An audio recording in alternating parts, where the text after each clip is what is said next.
Hello everybody, hope you had a very Merry Christmas. Today is Boxing Day, and as you can see I've still got my tree going here from Criterion, and as you can see there's snow and presents. It's a lovely little tree, isn't it?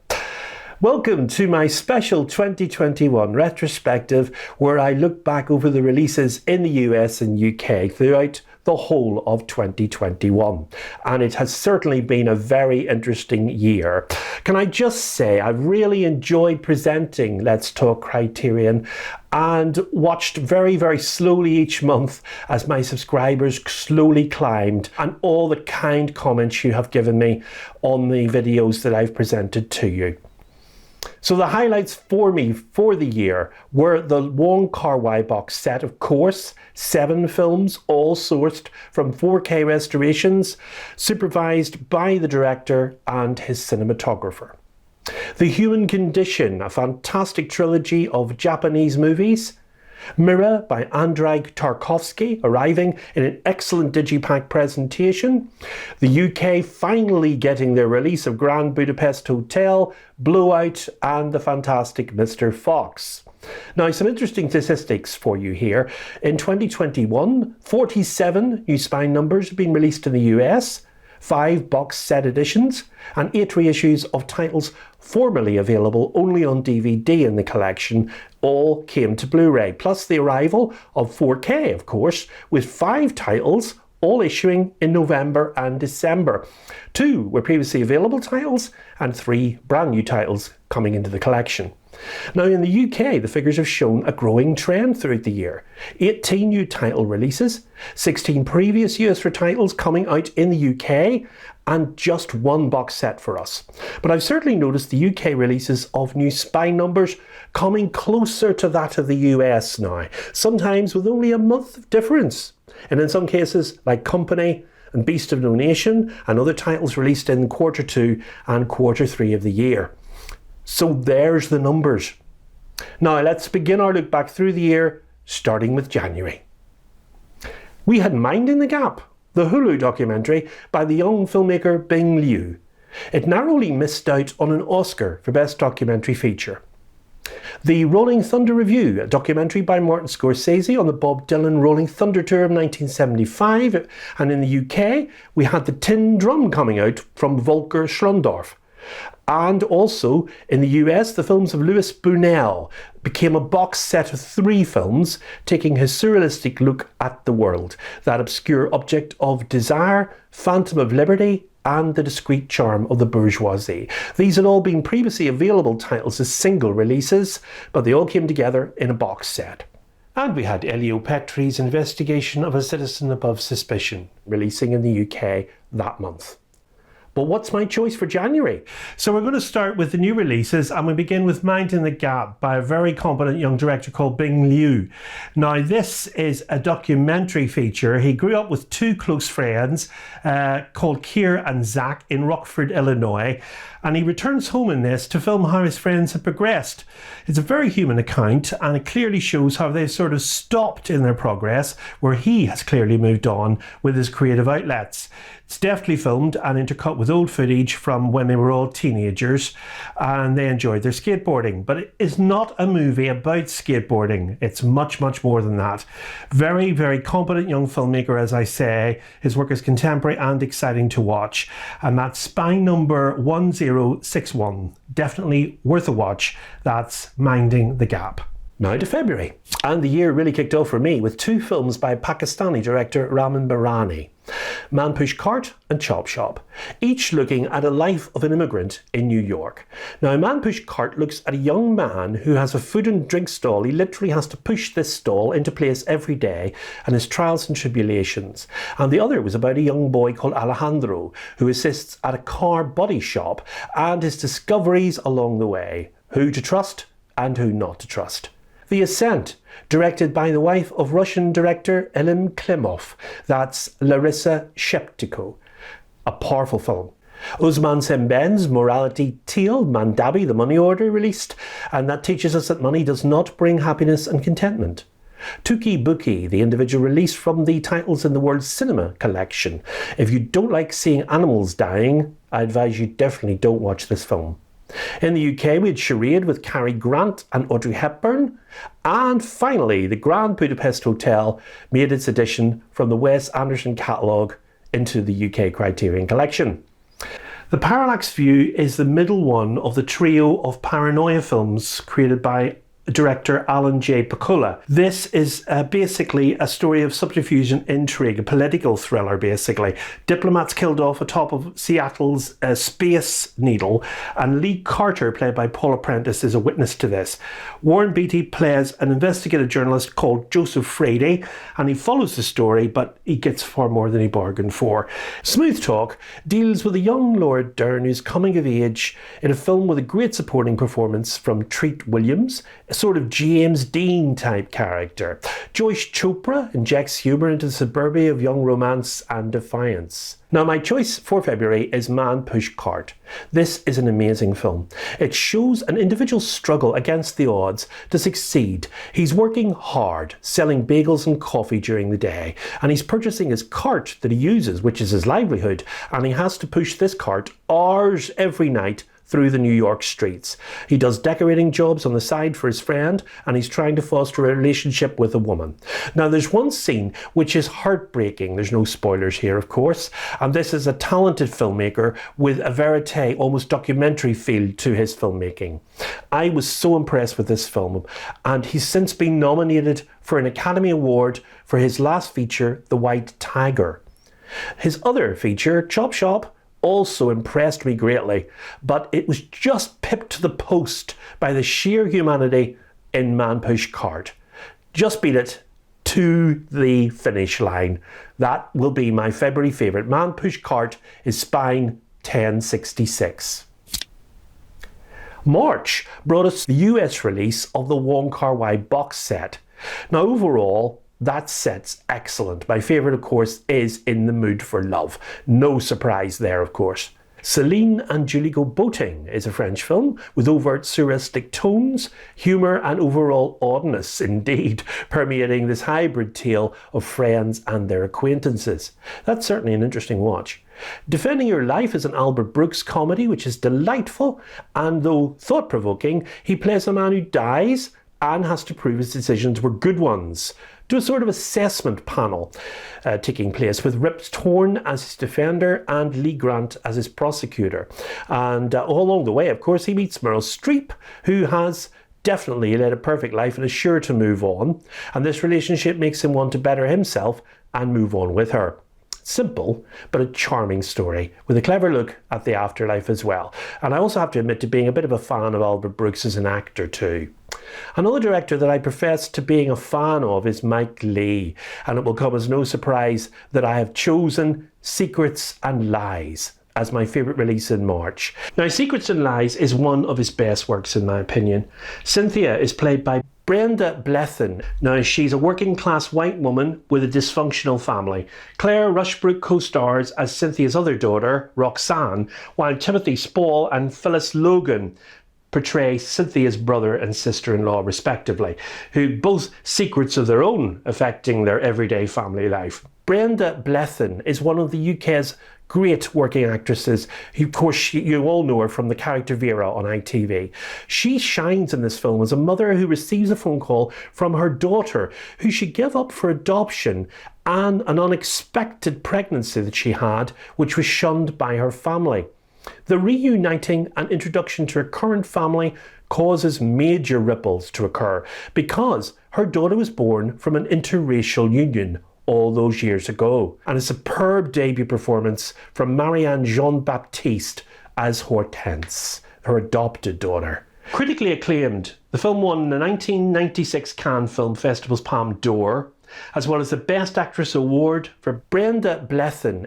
She also won the Golden Globe for Best Actress in a Motion Picture Drama. And at the 50th British Academy Film Awards, the film received no less than 7 nominations, winning both the Best British Film and the Best Original Screenplay. It got 5 Oscar nominations at the 69th Academy Awards. So that's Secrets and Lies by Mike Leigh. Clearly an easy choice for me for March. It's my favourite release of the month, Spine number 1070. Now, we got Kurosawa's Kagemusha here in the UK, as well as Defending Your Life and Lost in America comedies. Both of those were released on the same day and starred Albert Brooks. April brought us the restoration of Frank Borsage's History's Made at Night. Next, we have The Furies with Barbara Stanwyck. It's a classic American Western, this, from 1950, from director Anthony Mann. The film was a financial failure for Paramount Studios on release, but it still remains a favourite to this day, despite its poor performance in the box office at the time. The Furies is an often overlooked treasure of American filmmaking, boasting Oscar-nominated cinematography and vivid supporting turns from Judith Anderson, Wendell Corey, and Gilbert Roland. Bong Joon-ho's Memories of Murder, which had previously been announced the previous year as coming to the collection, and Irma Vep by Olivier Assayas, which starred Maggie Cheung as herself in a film within a film. Memories of Murder, for me, is right up there with Parasite. Because of Parasite, the world recognised the work of Korean filmmaker Bong Joon-ho. He'd already been noted to some extent with Snowpiercer and Mother. Now, Memories of Murder tells the true story of a serial murderer in Korea and how the local police detectives were frustrated trying to find him and bring him to justice. It's just the right blend of mystery and humour which endears you to it instantly. And you can also feel the fear that must have been present in the community permeate throughout. The detectives are slightly inept at first, stumbling through the investigation until they get a lucky break, and then it all kicks off. It's exciting, thrilling, and at times cheeky as well in the way it deals with the serious subject matter it looks at. I absolutely loved it, and it gets my vote for April favourite. Now, many people consider Parasite as Bong Joon-ho's best work so far. I have to disagree. I think for me it's Memories of Murder. Even then, his storytelling craft was well honed, and this film only telegraphs the later brilliance to come in Parasite. Memories of Murder is Spine 1073. There we go. High praise indeed. Now, here in the UK, we didn't get this Criterion release, but we did get all Bong Joon-ho's work in a special box set. Other UK releases for this in this month was Charlotte by Sanjit Ray, previously available in the collection, and Wes Anderson's The Darjeeling Limited joined us. And we also got Mike Leigh's Secrets and Lies that month as well in the UK. May brought the release of Wong Kar-wai's box set to the UK, identical packaging to the US one, and the downside, of course, that some found discs skipped and came loose in the packaging, one of the risks of buying box sets, I fear. We had Jean-Luc Godard's Masculine Femina join the UK, and Amy Heckerling's Fast Times at Ridgemont High, replete with great cover art and fantastic supplemental features to match. In the US, Trances was released, which again, that was another title formerly available in the World Cinema Project Volume 1 set. That makes 3 titles from these sets released as standalone titles in the collection so far. The US also saw Dorothy Arzner's Merrily We Go to Hell and the beautiful Taiwanese film Flowers of Shanghai arrive in the collection. But my favourite for May is one of the more difficult choices for this month's releases, but it has to go to Nightmare Alley. This film was in many ways a brave choice for a major studio to back an actor to move away from his hero roles into a much darker and more vulnerable area for him. But it showed what a versatile performer Tyrone Power actually was. Edmund Goulding created this fairground world in which he lived. Stanton Carlyle's a small-time carny whose unctuous charm propels him to fame as a charlatan spiritualist, but whose unchecked ambition leads him down a path of moral degradation and self-destruction. Now moving into June, and we have some notable releases as well as the UK releases coming of Merrily We Go to Hell and Flowers of Shanghai, clearly showing that the US and UK release dates were getting ever closer. We started with Masaki Kobayashi's Epic 3 film marathon, The Human Condition. Now, I was slightly surprised not to see this in Digipack packaging, but in fact in an Amaray case. The signifying works of Marlon Riggs, which showcased 5 of this black documentarian filmmaker's works, including Ethnic Notions and Black is Black Ain't. Visions of Eight, which was the film account of the 1972 Munich Summer Olympic Games, taken of course from the 100 years of the Olympic Games set. Its contributions from 8 major film directors, including Uri Ozarov and Milos Forman. We also saw Charles Laughton's directorial debut arriving in the UK.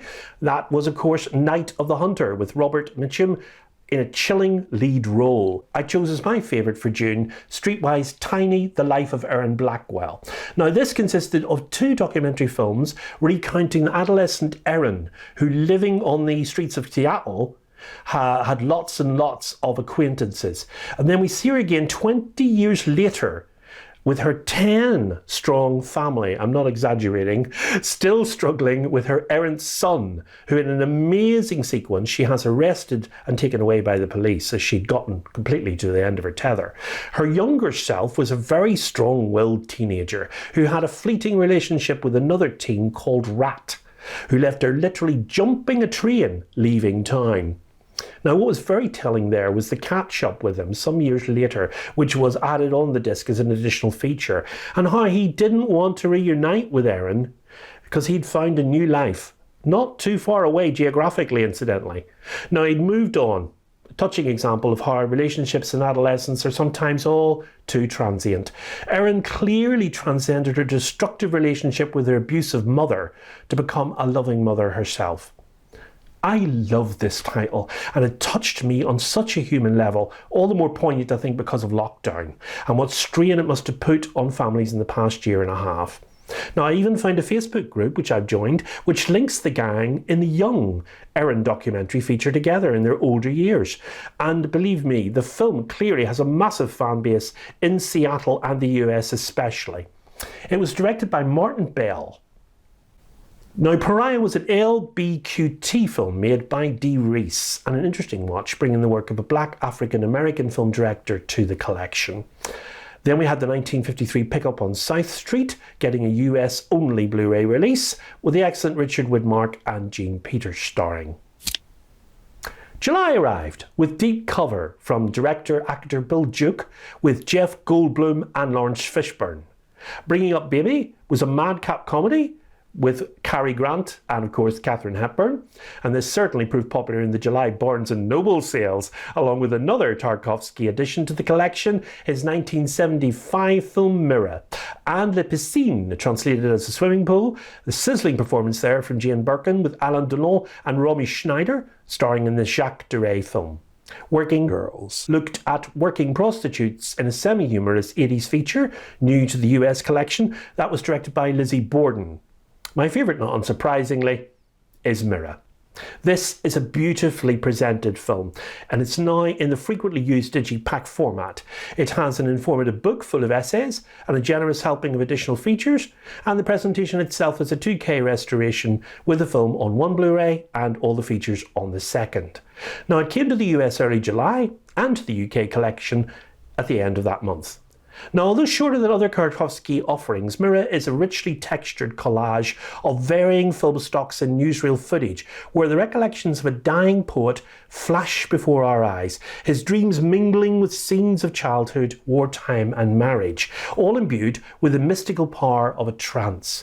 Now, largely dismissed by Soviet critics on its release because of its elusive narrative structure, Mirror, of course, has since taken its place as one of the director's most renowned and influential works. It's a stunning personal statement from an artist, transmitting his innermost thoughts and feelings directly onto the screen. I thoroughly was engrossed in this expert filmmaker's world once again. Mirror is spine number 1084. On to August. We're over halfway through the year now, and we saw Blowout from Brian De Palma finally reach the UK collection. Long overdue, this one. It's his closest homage to Hitchcock. It tells the story of a sound engineer hearing a fatal accident and recording it, and then quickly realising it wasn't by chance. It was an assassination. He soon becomes the centre of attention as he has incriminating evidence. John Travolta and Nancy Allen starred in that. Now, sadly, passed away recently at the age of 91. Company, the cast album, is the D.A. Pennebaker account of the recording of the original cast album with Stephen Sondheim at the fore. Now, in one incredible scene, we have the belligerent Elaine Stritch insisting on recording her big number, Ladies Who Lunch, but her voice is tired and it's very late and she can't hack it. Stephen sends her home after many fruitless takes. Her transformation the next day proves just what a musical theatre presence she really was, as she totally nails the song in one take. Amazing what a rest does. We had André Vajda's Ashes and Diamonds coming to Blu-ray in the collection. It already, of course, had been released as a DVD. All About Eve also arrived in the UK, a superb Betty Davis vehicle in a nice digipack package replete with the book. One of my favourite Betty Davis films, that one. My hardest choice this month was between two contrasting films though. Beasts of No Nation, the nightmare of war seen through the eyes of one of its most tragic casualties. That's a young child soldier in this harrowing vision of innocence lost from Kari Yogi Fukunaga. Young Egu, that's Abraham Atta, in a haunting debut performance, witnesses carnage in his village before falling captive to a band of rebel soldiers led by an explosive commander, Idris Elba. Now, this was directed by Kari Yogi Fukunaga, who of course directed the latest Bond movie, No Time to Die. But winning by just a whisker was Afterlife from Hirokazu Koreeda. Now, if you could choose only one memory to hold on to for eternity, what would it be? That's the question at the heart of Afterlife. It's a bittersweet fantasia in which 22 souls who've passed away find themselves in a limbo realm where they must select a single cherished moment from their life to be recreated on film for them to take into the next world. I found this fascinating. Having had a near-death experience myself just 2 years ago, I often ponder on the meaning of life and whether there is a vestibule after death wherein you are judged on your secular decisions and choices.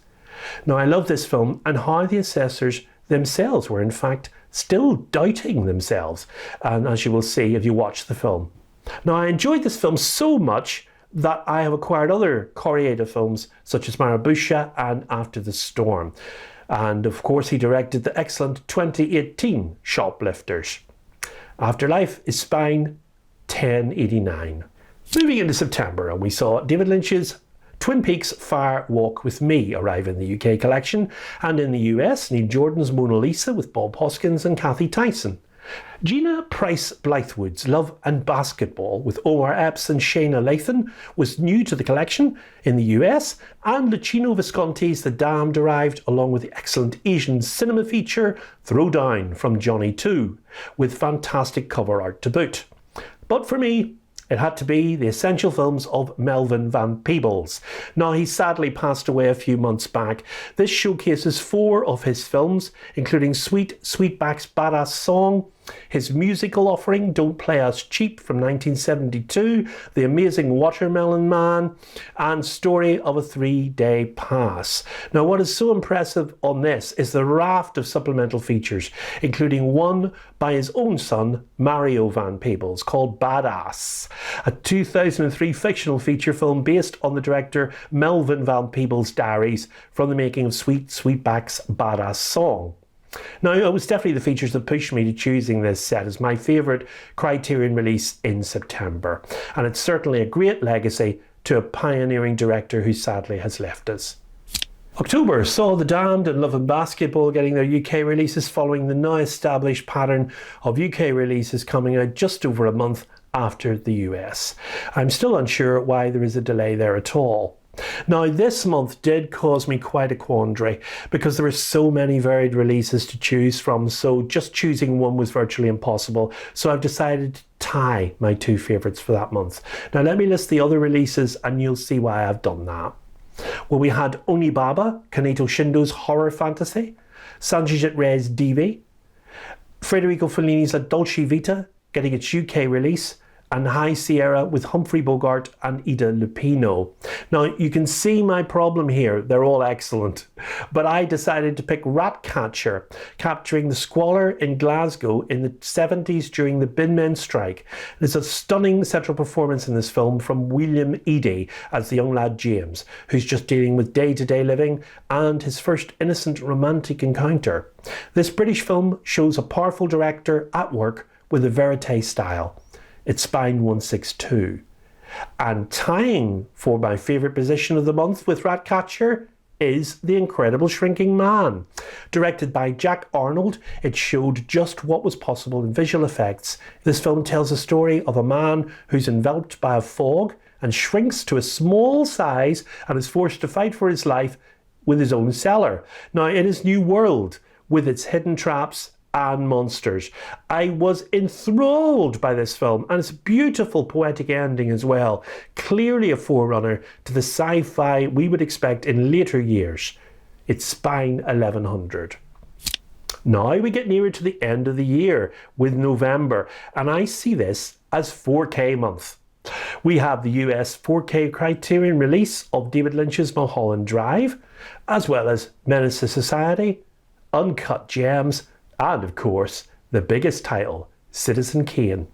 Now, unfortunately, this was sadly marred by the image problem that we saw on disc 1, the Blu-ray. And I mentioned this in my December Let's Talk Criterion.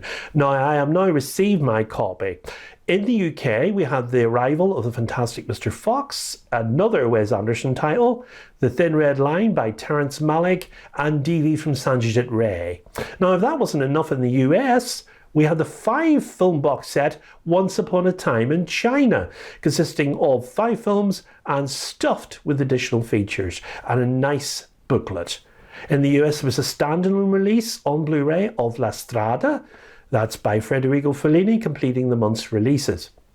But my choice for November has to be, despite the Blu-ray disc issue, Citizen Kane. Now, I watched it just last night and I found the transfer clear and sharp.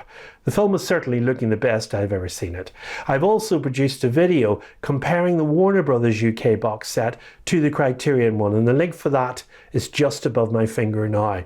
But what also impressed me about this set was the sheer volume of additional features across 2 more Blu-ray discs. The BBC documentary feature, for example, behind the scenes footage, interviews, and all those commentaries. It's just amazing, and avid Orson Welles fans will love it, and even the intrigued onlooker.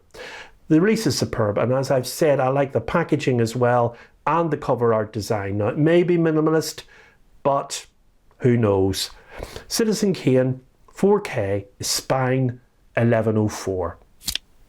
So we've made it, and we finally come to December, and less of a choice here to round out the year, with Gordon Parks releasing The Learning Tree. Le Samurai came out in the UK from Jean-Pierre Melville. One Night in Miami was adapted from the Kemp Powers stage play. It's a feature directorial debut of Academy Award-winning actor Regina King, and it puts viewers in a room with 4 icons at the forefront of Black American culture as they carouse, clash, bare their souls and grapple with their places within the sweeping change of civil rights. But of course, not unexpectedly, I chose the 4K release, Powell and Pressburger's The Red Shoes. Now, this looks stunning on 4K. It's just has the same set of features as the existing US Criterion Blu-ray release has, but thankfully I did hold off purchasing that in favour of waiting for this. Boy, am I glad I did. The colours with the Dolby Vision HDR pulsate onto the screen, and the Jack Cardiff cinematography explodes with vibrancy, with a fantastic central performance, of course, from Maura Shearer. Sell your Blu-ray now and buy this. I cannot recommend it enough. The Red Shoes is Spine 44. It's been in the collection for quite some time, and it's certainly one of my favourites of the year. Now, I know that not everyone is a massive Criterion fan, but I do have to confess that I've really grown to love their packaging, presentation and content over the past 10 years that I've been collecting and the curated nature of the collection itself. And I actually have to profess that I actually bought all the titles released in the UK and US this year and added into my collection. Now I'll be back again in 2022 covering a whole new raft of releases which have all been announced by Criterion right up until April. So, on that totally biased note, I wish you all a prosperous new year. And above all, keep watching those classic movies. Happy New Year, everyone.